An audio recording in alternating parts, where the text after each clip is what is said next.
Okay, Reverend Rich back, and I'm glad you're back, because at least you came back for more, and that's a good sign, because perhaps something sparked something in your mind. Hopefully I've set a little flame going that maybe I can help you to ignite to a larger flame, okay?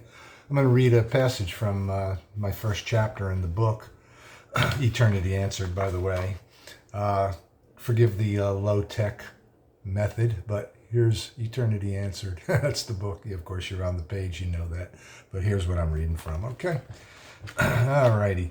I first talking about how large the universe is. I think in my last video I mentioned, that it's so vast that that's basically God's signature about it could have been done by no one other than an infinite being to have created an infinite creation, okay? In chapter 1, I talk about the Big Bang, okay, which, by the way, here's a portion of my opinion on that. Without God in the equation, it might seem to appear to the secular thinker to have been a Big Bang out of nothingness or some mysterious singularity.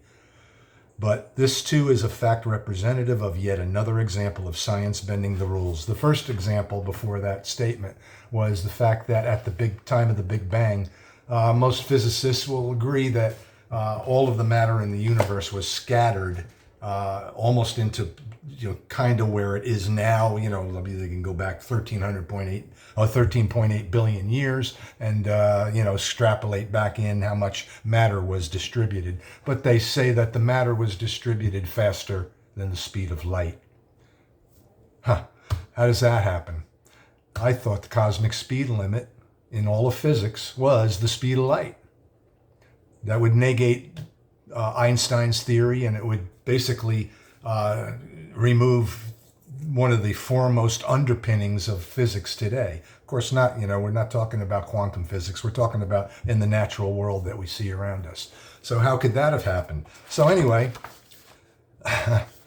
now, implicit in the fact that the Big Bang happened out of nothing, out of a little point, no bigger than the period on a page, into all the matter of the universe, which kind of boggles my mind, but how they arrived at that conclusion. How is it that matter just came from nowhere? Matter is neither created nor destroyed, but conserved. This means it is impossible for matter to just happen.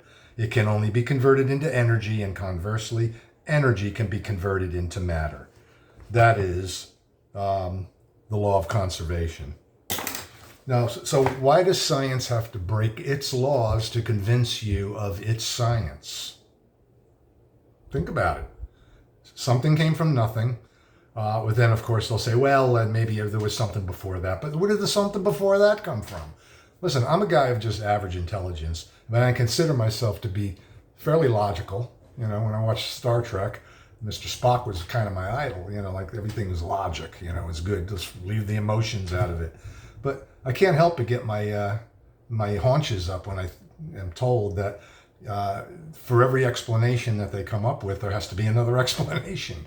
And that can just go on ad infinitum. Oh, infinitum, infinity, eternity, a eternal God who created it all with intelligent design.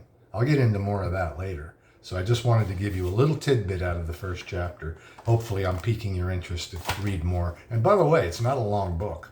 It's only it only exceeds 100 pages, 107 pages, something like that. And it's basically coming from the average schmo's opinion. But I consider myself a person of average intelligence and some common sense. And I'm drawing a comparison between what science is saying and what God's word says. And I'm going to talk a whole lot more about that and what I just previously mentioned in my next video. God bless you.